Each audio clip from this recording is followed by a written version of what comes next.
এবং কিছুটা রেলিভেন্টও কিনা। আমি এই যে মোটা দাগে কিছু কথাবার্তা বলবো। প্রথমত বাজেটটা এই কঠিন সময়ে, চ্যালেঞ্জের সময় বাজেটটার আমি কোনো নতুনত্ব দেখলাম না। এটাই সেই আগের বাজেটের মতো পুনরাবৃত্তি।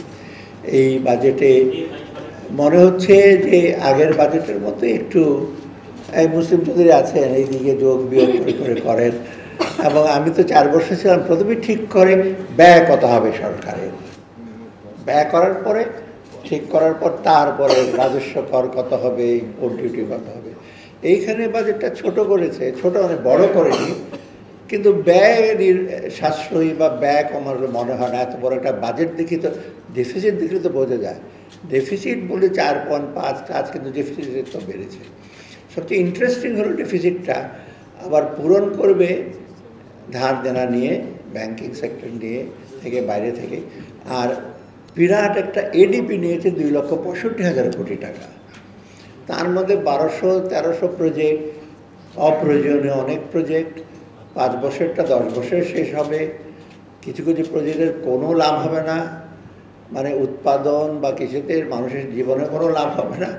অতএব সেইখানে আমার প্রথম সাজেশন হলো এডিপিটা 1 লক্ষ কোটি বা 1.5 লক্ষ কোটি টাকা নিয়ে আসো, বাস। তাদের সেটা ঘাটতি কমে যাবে। ঘাটতি কমলে সুবিধা হবে কি, ব্যাংক থেকে ধারটা কম হবে, বৈদেশিক ঋণ বা বোঝা কমবে, আর করের বোঝাটা কমে যাবে। বাস এটাই হলো আমার প্রথম বিষয়। অতএব আমি বলবো যে এটা একটা মানে জাস্ট কি, মানে অনেকে বলে না যে কোনো রকমভাবে চালিয়ে নিয়ে যাওয়া, এইটার পেছনে নীতি বা কৌশল বা ফিলসফির কোনো কিছু নাই। অথচ বাজেটের নিয়ম হলে এখন এই সময় আমাদের সেটা কী হবে, আমাদের চ্যালেঞ্জগুলো, আমি বিশেষত 3টা চ্যালেঞ্জের কথা বলি। মূল্যস্ফীতি একটা, ফরেন রিজার্ভ কমে গেছে, ওটা ইমপ্লিকেশন অনেক কিছু। থার্ড হলো জ্বালানি। এই 3টেই তো সবচেয়ে বেশি, তার সাথে অনেক আছে যে অন্য অন্য পারিপার্শ্বিক অবস্থা, ব্যাংকিং সেক্টরের দুরবস্থা, পুঁজিবাজারও ডেভেলপ করে নাই। তারপরে অন্য অন্য খাতে তো হুন্ডি আছে, অর্থ পাচার আছে, এগুলো। অতএব সরকারের এইবার উচিত ছিল কয়েকটা বলিষ্ঠ পদক্ষেপ নেওয়া, কয়েকটা লিমিট। 1 বছরের বাজারে সব কিছু করে ফেলতে পারবো না আমরা। অনেক কিছু বলছি, এই করো সেই করো বলতে যদি বলি লাভ হবে না। অ্যাটলিস্ট বাজেটটা হবে প্রথম কিছু বলিষ্ঠ পদক্ষেপ নিয়ে সামনের দিকে এগিয়ে যাও, যেটা পরের বছরটাকে আরও সংহত করে নেবেন। এটা তো করা হয়নি। ব্যাংকিং সেক্টরে তো বলছি, এই সময় চুরি টুরি কমানো, এই সেই ডিফল্ট লোন তো বেড়ে গেল কয়েকদিন আগে, আবার দেখলেন। তো এইগুলোর মধ্যে বাজেটের কোনো কিছু কথাবার্তা নাই। মানে আমি বলবো না বাজেটে সুস্পষ্টভাবে কত যোগ বিয়োগ না, কিছু কৌশলের কথা বলা উচিত ছিল, সেটা নাই বাজেটে। একটা ভেরি ইন্টারেস্টিং, আপনি দেখবেন বাজেট ডেফিসিট ব্যাংক থেকে উঠতে থাকে। আরে ব্যাংক তো এখন এমনি তো বড় বড় অবস্থা, ব্যাংকের লিকুইডিটি নাই, সেক্ষেত্রে ট্রেজারি বিল দিয়ে তবে তো ব্যবসা বাণিজ্যের লোক কীভাবে ঋণ পাবে, ছোটো শিল্প কীভাবে ঋণ পাবে। তারা যদি ব্যবসা যদি উজ্জীবিত নয়, কর কোত্থেকে আনবেন? ডাইরেক্টর বলেন এগুলো কোত্থেকে আনবেন, জোর করে নিন। তারপরে আপনার বাইরের থেকে বৈদেশিক ঋণ আনবেন, এমনি তো ঋণের, যদিও আমরা বলে 40%-এর মতো বৈদেশিক ঋণ আমাদের যে বিষয়, কিন্তু ঋণের যে সুদ দিব সেটা কী করবে? এখন মনে হচ্ছে ঋণ দিয়ে বা ঋণ পরিশোধ করবো, এরকম দিন চলে আসছে বোধ হয়। অতএব এইটা কিন্তু আমার মনে বৈদেশিক ঋণটা একটু ভেবে চিন্তা করা ছিল। এইগুলো মোট কথা বাজেটের ডেফিসিটটা মোটেও আমি সন্তুষ্ট নই। আবার আসা যাক খরচের দিকটা, প্রশাসনের ব্যয় হবে বিরাট। এই প্রশাসন কতটুকু বাজেট বাস্তবায়ন করবে জানি না। বাস্তবায়ন তো একেবারেই আমাদের উইক। এই বাস্তবায়নটা সবচেয়ে, এখানে জবাবদিহিতা নাই, মনিটরিং নাই, এবং যারা সরকারি কর্মচারীরা রুটিন জব করে। একটা ইনক্রিমেন্টাল বাজেটের সুবিধা হলো কাজ চাকরি করি আর না করি বেতন পাবো, চেয়ারের মধ্যে তোয়ালে ঝুলিয়ে সকালবেলা চলে যায়, আর পুঁজিবাজারে দৌড়াদৌড়ি করি, স্টক মার্কেট যাই, এই তবে বেতনই পাবো, বেতন বাড়বে। অতএব এই ধরনের বাজেটের দরকার কি? পারফরমেন্স বেস বাজেট করেন। কিছু কিছু সরকারি সংস্থাতে কোনো প্রয়োজন নেই, বন্ধ করে দেন সেগুলো। কিছু কিছু সরকারের কাছে তাদের দরকার নেই, ছাঁটাই করে দেন এগুলো। এগুলো আপনার কঠিন জিনিস যদি না করেন তো লাভ কী হবে? এইরকম চলতে থাকবে, সরকারি লোকের বেতন বাড়বে, সরকারি লোকের অ্যালাউন্স বাড়বে। অ্যাটলিস্ট পারফরমেন্স বেস, মানে অ্যাটলিস্ট আপনি যেমন এই রেলওয়ে সেক্টরে বা রোড সেক্টরে কিছু পারফরমেন্স করেন। রাস্তা যায়, বৃষ্টির পরে পরে চলে যায় রাস্তা বন্ধ, তাহলে কী হলো? এটা এইগুলি খরচ করে কি লাভ হচ্ছে? যাই হোক, এই যে আমাদের দিনের পর দিন এরকম একটা বাজেট দিয়ে যাচ্ছি, মানুষের জন্য কোনো আশ্বস্ত করা হয়নি। কয়েকটা ইতিবাচক দিক বলা হয়ে থাকে। শুল্ক কর কমিয়ে দিয়েছি ভোগ্য পণ্যের উপরে অনেক, কিন্তু শুল্ক কর কাস্টমস কিন্তু মুসলিম যদি তো আছেন খুব ইজি উপায়ে ট্যাক্স আদায় করে, যত সহজে ট্যাক্স আদায় করা যায়। এই যে নতুন লোক আইডেন্টিফাই করবেন, তাদেরকে ধরবে বলো না, ভ্যাট চালিয়ে দেওয়া সবখানে, রুটির থেকে শুরু করে একেবারে জুতা মশলাটা সব ভ্যাট দিয়ে দেওয়া, ওটা দিতে বাধ্য হবে। এখন দেখলাম চিনির উপরে কি শুল্ক ট্যাক্স বেড়ে যাবে, কারণ $117-18 ওখানে নাকি 5 কোটি টাকা উঠাই ফেলবে। তারপরে শুধু গম আর ইসের মধ্যে ট্যাক্সটা কমবে, থাকবে না, আর বাকিগুলোতে। অথবা এইগুলো কিন্তু সব আমি বলি যে প্যালিয়েটিভ জোলা, অসুখ হয়েছে, আসলে কি ওষুধে মাথা ব্যথা। তো এইগুলি একটা ভালো জিনিস আছে, খারাপ বলবো না। এই যে যেমন কৃষি ভর্তুকি, তো এনার্জি ভর্তুকি, এটা সাহস করে বলেছেন, যেটা IMF-এর বাইরে। IMF-এর একটা হলো একটা জুতা নিয়ে প্রত্যেকটা দেশে যায়, একই সাইজ পরিয়ে দেয়। একটা হলো সুদের হার বাড়ান, দ্বিতীয় হলো ফ্লেক্সিবল এক্সচেঞ্জ রেট, ফ্লেক্সিবল সব কিছু মার্কেট, তৃতীয় হলো কন্ট্রাকশনের মনিটারি পলিসি, বাস তিনটা। আর এরকম IMF তো 40 বছর আর্জেন্টিনাকে এগুলো দিচ্ছে। পাকিস্তানেও এরকম অবস্থা হয়ে গেছে। অতএব IMF যা সাহস করে এটা বাইরে আসছে, IMF ভালো কথা বলতে পেরেছে। তবে এই বাজেটের দিকটা আমি বলবো মানুষের জন্য, সাধারণ মানুষের জন্য কোনো কিছু নাই। কর্মসংস্থান কথাবার্তা কিছু বলার, ব্যাংকে যদি ঋণ না পায় এসে, কর্মসংস্থান হবে না, ব্যবসা বাণিজ্য বাড়বে না, তো আপনি কী করে মানুষের কষ্টটা লাঘব করবেন? কতগুলি বোল্ড অ্যাকশন যদি বলতো, কর্মসংস্থান এর ব্যাপারে মিডিয়াম স্মল এন্টারপ্রাইজকে এত% লোন দেব, তারপরে আপনার স্পেশাল কী জানি আইটি এসে করবো, বিভিন্ন করবো, সেগুলো নাই। কতগুলো খালি যে এইরকম কর্মসংস্থান বেড়ে যাবে।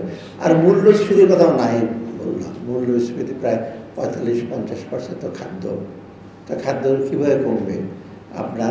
আপনি যদি এই পর্যায়ে যে কৃষি যে প্রোডাক্টিভিটি আছে এর চেয়ে বেশি বাড়বে না। এখন সংকোচনের মূল্য দিয়ে চাহিদা বন্ধ করতে পারবেন। চাহিদা মানে গরিবের কি কমিয়ে দেবেন?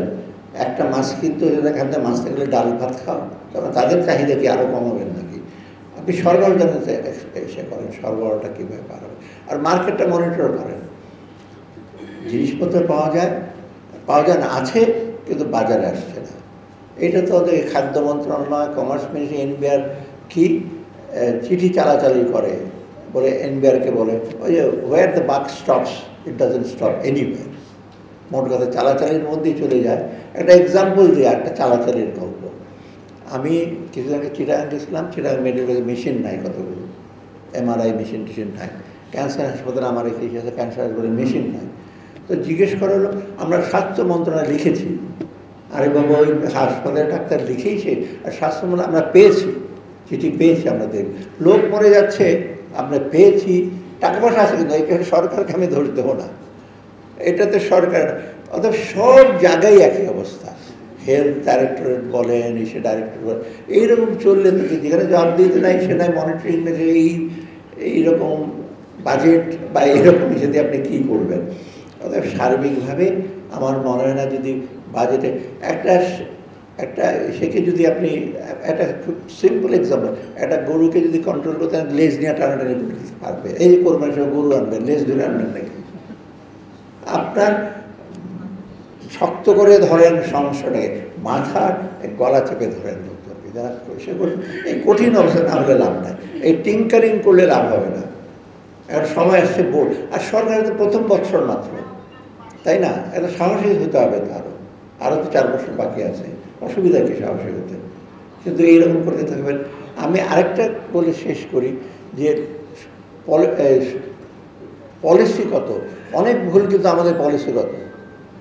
এই যে 21 সাল থেকে ফরেন এক্সচেঞ্জ নেমে যাচ্ছে, আমি চলে আসছি 79 ছিল, 82 হলো বোধহয়, তারপরে ধরে 12 বিলিয়ন টাকা বিক্রি করে দিলেন বাংলাদেশ ব্যাংক থেকে। এটা কোনো মানে হলো? 82 সেই সময় Pakistan, India, Sri Lanka, Malaysia, Philippines, Thailand করেন একটু স্ট্রং, সবাই করেছে, বলা হয়েছে কর না, বাংলাদেশের ইমেজ রাখতে হবে আমাকে। 82 12 বিলিয়ন ডলার খরচ কি রাখতে পারছেন? 107 করে ফেলবেন, পরের দিন 103। তো এইগুলি পলিসি ভুল না। এখন আবার ক্রলিং পেগ বলছেন, ক্রলিং কত ক্রলিং করবে, ক্রলিং করতে পারবে না সন্দেহ, তাও তো এটা আমার মনে হয় একটু ডিফিকাল্ট হবে। এই যে পলিসিগুলো, ব্যাংকের ব্যাপারে পলিসি, একটা এক্সাম্পল কি, আমার সময় 2 জন পরিচালক ছিল, ফ্যামিলি থেকে 4 জন করা হলো, 9 বছর থাকতে পারবে, হইচই করে 3 জন 6 বছর থাকবে। তারপরে আবার করা হলো কি, একটা কর্পোরেট সেক্টরে অনেকগুলো ব্যবসা আছে, তো মশলা থেকে শুরু করে ওষুধ, একটা যদি ডিফল্ট হয় অন্যগুলো ঋণ পাবে। কি মজার কথা, মশলার ব্যবসা যদি নষ্ট হয়ে যায়, অথবা মশলার নেওয়ার ঋণ যদি অন্যখানে দেয়, সে তাও ঋণ করতে থাকবে। অদ্ভুত ব্যাপার সব হচ্ছে। তারপরে আপনার 10% খেলাপি ঋণের দ্বিতীয়ত অস্ট্রেলিয়া 2% নেমে আসছে। তো এইগুলি করলে কি যত ছাড় দেবেন তত, এখন তো হলো একটা মডেল হয়ে গেছে, বিজনেস মডেল হলো খেলাপি ঋণ মডেল। ঋণ নেবেন, খেলাপি করবেন, বাস টাকাটা বানাবেন। ওই খেলাপি ঋণ মডেল তো আমার মনে চালু করা উচিত, যে এই রকম মডেল তো কাজ করে, প্রবৃদ্ধিও হয়, আবার মূল্যস্ফীতিটাকে নেমে যাবে। খুব ভালো, তাহলে তো ভালো, প্রবৃদ্ধি মূল্যস্ফীতি যদি নেমে যায়, তো এই মডেলটি তো আমরা বলি না বাংলাদেশের স্কিম আউটলায়ার না, কি জানি মিরাকল। এই আসলে তো মিরাকল, বুঝতে পারছি না। মিরাকল আমি বলে পলিসি মেকারদের দিক দিয়ে ওরাও হিসেবে মিরাকল, কিন্তু এটা বাস্তব না। সাস্টেনেবল এসে মানুষের জীবনের যাত্রার মান উন্নয়ন, ব্যবসা বাণিজ্য উন্নয়ন, এইটা কিন্তু এই ধরনের পলিসি থেকে চলবে না। এখন খালি একই জিনিস বারবার করে যাচ্ছে, রিপিটেশন, এটা কোনো লাভ হবে না। সবশেষে বলি যে আমাদের কতগুলো দীর্ঘস্থায়ী কিছু পলিসি দরকার। একটা এক্সাম্পল দিই, এই যে ইনকাম ট্যাক্স আজকে 7.5% হবে, আগামী বছর 8.5% হবে। এটা তো ব্যবসাটা অত্যন্ত দূষিত। আপনি লং টার্ম আর medium term income tax code করেন না কেন? কাস্টম কোড করেন। পৃথিবীর সব দেশে এগুলো আছে। ইন্ডিয়া করে একটু প্রিয় হয়েছে, কিন্তু চেষ্টা তো তারা করেছে। পৃথিবীর কোনো দেশে দেখেছেন, আপনি আমেরিকাতে যান, আপনি দেখছেন ইনকাম ট্যাক্স প্রত্যেক বছর বাড়বে কমবে, ওদের একটা ইস্যু আছে। এখানে কিন্তু এইরকম একটা লং টার্মে বলবো না, 2-3 বছর। এখন হুইপসের উপর নির্ভর করে, ফাইন্যান্স মিনিস্টার হুইপসের উপর, এটাতে বাড়াও ওটাতে বাড়াও, এটা মনে হয় একটা পারিবারিক সংস্থা, দেশও মনে হচ্ছে এইভাবেই চলবে। তো এইভাবে করলে কিন্তু এই যে পলিসিগুলো, নীতিগুলো, আর বাস্তবায়নের কথা বাদই দিলাম, বাস্তবায়নটা সবচেয়ে উইকেস্ট, এবং সেটা তো এডিবির বাস্তবতা দেখে বুঝতে পারছে, বা অন্য ইভেন প্রশাসনিক ব্যয়গুলো বুঝতে পারছে। অর্থাৎ সব মিলে যেটা হবে, বাজেটটা যে কী জানি না, যদিও ফাহমিদা বলছে যে ব্ল্যাক বক্স থেকে বেরিয়ে আসতে হবে। আমরা এতদিন ব্ল্যাক বক্সেই ছিলেন, একটু বাইরে আসেন, কালো অধ্যায়ের দিকে ছিলেন, এখন লোকজন আরও ট্রান্সফার করেন, সানশাইনে নিয়ে আসেন। আমরা বলি না, Sunshine is the best medicine, best antiseptic, তাই না? সূর্যের আলো সবচেয়ে বেশি প্রসিদ্ধ। অর্থাৎ সূর্যের আলোর মতো বাইরে নিয়ে আসেন, ট্রান্সপারেন্ট হন, স্বচ্ছ হন, লোকের কাছে জবাবদিহিতা করেন, তবে দেখবেন বাজেট যাই যে আকারেই হোক, বাজেটটা ফলপ্রসূ হবে। ধন্যবাদ।